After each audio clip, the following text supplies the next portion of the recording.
Okey, bismillahirrahmanirrahim. Assalamualaikum warahmatullahi wabarakatuh. Apa khabar semua anak murid Ustazah? Ustazah harap semua kamu ni berada dalam keadaan sihat lah. Walaupun kita terpaksa belajar secara PDPR. Namun begitu kewajipan untuk menuntut ilmu tidaklah kita tinggalkan. Okey, tanpa membuang masa, Ustazah nak pergi terus pada topik yang Ustazah akan ajar pada hari ini. Iaitu sebuah topik yang sangat penting lah dalam kehidupan kita semua, kehidupan seharian kita semua. Okey, kita tengok slide lah. Terus, ni dia punya tajuk dia mengenai adab menuntut ilmu, subjek tingkatan 1. Okey, Ustazah punya keyboard ni dia tak ada huruf Jawi. Jadinya tu huruf bukan lin huruf nga kat situ. Okey, mari kita tengok slide seterusnya. Okey, ini sebenarnya untuk set induksi Ustazah lah. Kalau kamu tengok kat sini, gambar yang sama, situasi yang sama, tapi dia punya penerimaan yang berbeza. Antara sebab ataupun penerimaan yang berbeza antara dua individu ni, saya rasa kamu mesti dapat teka apakah sebabnya. Tak lain dan tak bukan adalah dengan ilmu. Kalau kita tengok situasi pertama ni, orang ni menghadapi masalah, tapi dengan kebijaksanaan dia, dia mampu menangani apa yang dihadapi. Berbanding dengan orang yang kedua ni lah, dia menghadapi sesuatu masalah dan dia tak tahu nak buat apa. Sebab dia tak tahu, sebab tak ada ilmu. Kat situ pentingnya untuk kita menuntut ilmu. Okey, kita pergilah pada slide yang seterusnya. Okey, ini dekat berdasarkan kamu punya buku teks. Kamu boleh rujuk kamu punya buku teks mengenai kewajipan menuntut ilmu. Macam kita kan hari ni kita belajar secara PDPR. Sepatutnya hari Senin ni kamu belajar elok-elok kat sekolah kan. Tapi terpaksa belajar PDPR. Still dia tidak menjadi penghalang untuk kita menuntut ilmu. Kalau kamu ada buku teks, kamu boleh rujuk dekat muka surat 173 sampailah 177. Tapi hari ni kita nak fokus pada dua subtopik sahaja. Okey, first kita tengok tentang dalil kewajipan menuntut ilmu. Menuntut ilmu ni wajib dan dia bukanlah suka-suka. Bukanlah mak ayah kita suruh, bukanlah sesiapa suruh, tapi dia datangnya daripada sebuah hadis Rasulullah SAW itu sendiri. Bila sebut Rasulullah, maka benda tu dia jadi sesuatu yang penting, yang amat penting. Bukan kita yang cakap, tapi Rasulullah SAW yang kata benda ni wajib. Okey, hadis dia berbunyi macam ni. An Anas bin Malik radhiyallahu anhu qala Rasulullah sallallahu alaihi wasallam talabul ilmi faridatun ala kulli muslim. Dia kata maksud dia kat sini, hadis ni diriwayatkan oleh Anas bin Malik lah, seorang sahabat Nabi sallallahu alaihi wasallam. Dia mendengar Rasulullah SAW bersabda. Kalau Rasulullah SAW kita tak kata berkata, tapi kita kata Rasulullah SAW bersabda. Menuntut ilmu wajib, wajib kepada setiap orang Islam. So kamu sebagai seorang Muslim, yang namanya Ahmad ke, siapa lagi dekat kelas Irfan ke, so wajiblah atas kamu semua menuntut ilmu. Bukan atas kamu, atas saya pun sebenarnya wajib juga menuntut ilmu. Okey, kita pergi pada slide seterusnya. Okey, kalau sebut pasal ilmu ni sebenarnya ada banyak cabang, banyaklah cabang. Tapi dia boleh dibahagikan kepada dua lah yang besar dia. Ilmu fardu ain dan ilmu fardu kifayah. Fardu ain, apa itu fardu ain? Dia adalah salah satu cabang ilmu yang kita mesti kuasai. Semua orang mesti kuasai. Dia adalah asas untuk menjalani kehidupan berlandaskan syariat. Kalau kita tak ada ilmu fardu ain ni, hidup kita tidak bersyariat. Kita Islam atas nama je lah namanya. Nak solat tak tahu, nak bayar zakat bila tak tahu.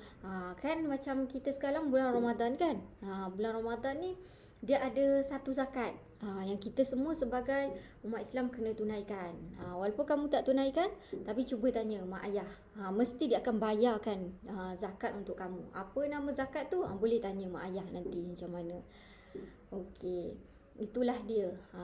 Itu antara ilmu fardu ain lah. Fardu ain contohnya macam ilmu fiqh, akhlak. Macam hari ni tu belajar ni adalah bidang akhlak. Dia fardu ain lah. Sebab kalau kita tak belajar akhlak, macam mana lah kita nak tahu etika-etika, moral-moral, nilai-nilai dalam Islam yang telah disebutkan oleh Nabi Muhammad SAW itu sendiri. Okey. Ustazah pergi pada fardu kifayah. Ilmu fardu kifayah ni sama juga wajib belajar. Tapi kalau kamu duduk dalam sebuah komuniti, contohnya dekat Dusun Nanding tu kan, kalau semua orang tak belajar perkara tersebut, maka semua berdosa. Tapi kalau ada orang belajar, terlepas dosa tu daripada kamu. Itu beza dia dengan fardu ain. Fardu ain tadi semua orang kena belajar. Tapi fardu kifayah ni kalau ada orang lain belajar tapi kita tak belajar, tak apa. Yang penting ada orang yang bertanggungjawab, ada orang yang berkemahiran dalam bidang tersebut. Sebab apa kena belajar fardu kifayah? Sebab untuk kemaslahatan umat. Kita duduk kat dunia ni kan ada orang Islam, ada orang Cina semua tu kan. Jadi kita naklah maju sama juga dengan non-Muslim. So perlulah kita untuk menguasai ilmu fardu kifayah. Macam kamu belajar kat sekolah tu, belajar apa? RBT, belajar geografi, belajar PSW, belajar sains. Kalau belajar sains contohnya, mana tahu satu hari nanti ikut boleh jadi saintis ke, yang mencipta vaksin. Sekarang kan penyakit COVID-19 kan. Mungkin satu hari nanti dia kena ada orang Muslim yang belajar dalam bidang tersebut. Okey, Ustazah teruskan lagi. Seterusnya ni antara adab-adab menuntut ilmu lah yang Ustazah nak kongsikan pada kamu semua. Dia ada sangat banyak sebenarnya adab menuntut ilmu ni. Tapi apa yang disebutkan dekat buku teks kamu ni yang saya rujuk dekat buku teks kamu ni lah, berdasarkan kalau kamu tengok dekat buku teks muka surat 174. Antara adab-adab bila kita nak belajar. Menuntut ilmu ni belajarlah sebenarnya. Apakah adab dia? Yang pertama, memuliakan dan menghormati guru. Yelah, cikgu ni penting tau.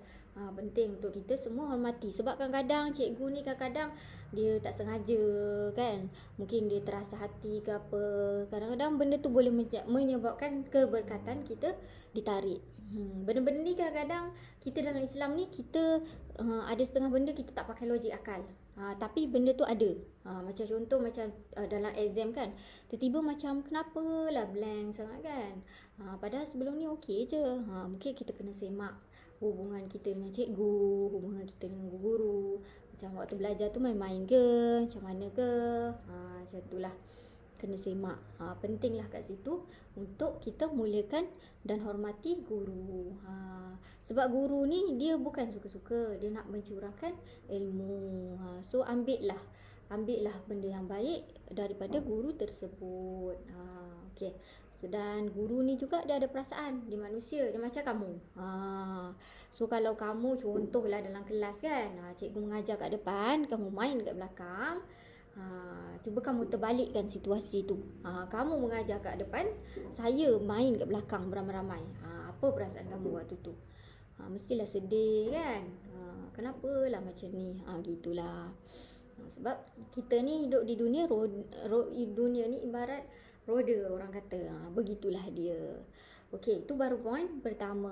Ustazah tak berniat nak panjang. Kamu boleh baca. Menjauhi maksiat dan kemungkaran. Maksiat ni perkara yang buruk lah.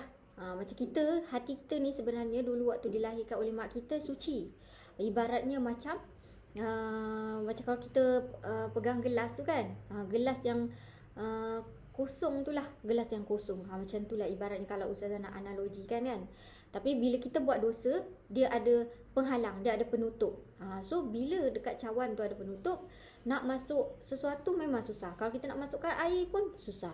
Samalah juga macam kita, hati kita. Kalau kita banyak buat maksiat, banyak buat kemungkaran, nak masuk ilmu pun susah. So kena jauhi benda-benda yang maksiat. Kemudian yang ketiga, kita kenalah isi masa lapang dengan perkara berfaedah. Contohnya macam lah bulan Ramadan ni, bacalah Quran, tadarus ke. At least kalau tak dapat 1 juz satu hari, 1 muka satu hari pun jadilah. Kita ni manusia. Jadi kita jangan rasa kita ni banyak dosa. So that tak apalah aku banyak dosa, tak payah nak buat benda-benda baik ni semua. Tak, jangan rasa begitu. Sebabnya kita tak tahu. Iman kita ni Allah kata dia naik turun. So pentinglah kat situ untuk kita isi masa dengan perkara berfaedah. Kalau ada orang kata boleh ke main IG, TikTok tu semua kan, saya tahu ni zaman kamu. Dan kalau saya nak halang 100%, tak boleh. Sebab dia memang dah zaman kamu. Jadi boleh kalau kamu nak Instagram, TikTok, tapi gunakan jalan yang berfaedah. Dia ada saluran yang betul. Gunakan jalan yang betul. Okey, seterusnya beramal dengan ilmu yang dipelajari. Dapat nak penat belajar, kenalah amalkan. Tak malu bertanya. Itulah, malu bertanya sesat jalan, orang Melayu kata.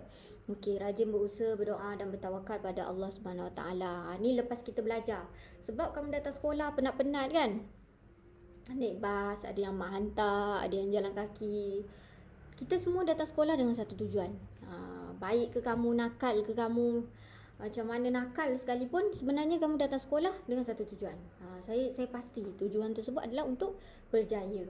Jadi bila kita dah berusaha, dah belajar banyak kat sekolah, kenalah doa dan tawakal pada Allah SWT. Jangan lupakan Allah SWT iaitu Sang Pencipta pada kita semua. Sebab kalau nak sebut, kita nak tengok dari sudut Islamik lah kan, dia ada satu doa. Allah SWT berfirman, wa qala rabbukum ud'uni astajib lakum. Siapa yang berdoa, insya-Allah Allah kabulkan. Okey, seterusnya mohon redha ibu bapa. Ni pun penting. Redha ibu bapa penting nak belajar ni. Kalau tak, susah nak masuk ilmu. Lepas tu yang last, ikhlas. Kena ikhlas. Ikhlas tu penting lah. Sangat penting. Nak cerita semua benda penting. Okey, kita pergi pada slide seterusnya. Ustazah tak berniat nak bercakap panjang, nanti takut jadi sejam pula kat sini kan. Okey, seterusnya kat sini aktiviti. Aktiviti ni dia dekat, Ustazah ambil dekat buku teks. Tapi dia sebenarnya tentang cerita lah yang terdapat dalam surah Al-Kahfi. Dia satu cerita yang sangat-sangat menarik tentang Nabi Musa dan Nabi Khidir. Ustazah nak kamu carilah, buatlah bacaan awal sikit-sikit. Nanti insya-Allah kalau ada rezeki kita pergi sekolah kan, ada rezeki nak belajar PDPC, nanti Ustazah insya-Allah kalau ada peluang Ustazah akan ceritakanlah apa dia sebenarnya. Tapi kamu buatlah bacaan awal dulu. Ambil tafsir surah Kahfi tu, tengok apa cerita dia. Dia ada cerita dia, ada kisah dia ni. Contohnya Nabi Musa ni dia kata, Ustazah cerita sikit lah, bagi teaser je. Sebab nanti yang selanjutnya kamu cari. Dia cerita Nabi Musa ni, Nabi Musa AS dia nak belajar dengan Nabi Khidir. Nabi Khidir ni dia bukanlah rasul, tapi dia nabi yang ada hikmah pada dia, ada kebijaksanaan. Jadi Nabi Musa AS, Nabi Musa ni rasul, Nabi Musa nak belajar dengan dia. Dan bila dia nak belajar dengan Nabi Khidir, mula Nabi Khidir kata, tahan ke sabar Musa AS. Dia pun insya-Allah dia kata dia cubalah. So adalah consequence dia kat situ. Nabi Khidir ni dia bocorkan perahu, macam-macam lah kamu boleh tengok. Dia ada beberapa situasi dan kenapa dia buat begitu. Dia sebuah kisah yang sangat menarik lah sebenarnya. Okey, itu sahaja rakaman video PDPR kali ni. Ustazah harap apa yang Ustazah sampaikan ni mampu memberi manfaat pada kamu. Tengoklah jangan tak tengok, jangan rasa berat nak tengok. Kalau tengok cerita Korea boleh, main PUBG sejam 2 jam boleh. Ni video ni tak sampai 15 minit, jangan lupa tengok Okey semua, Assalamualaikum warahmatullahi wabarakatuh. Jaga diri.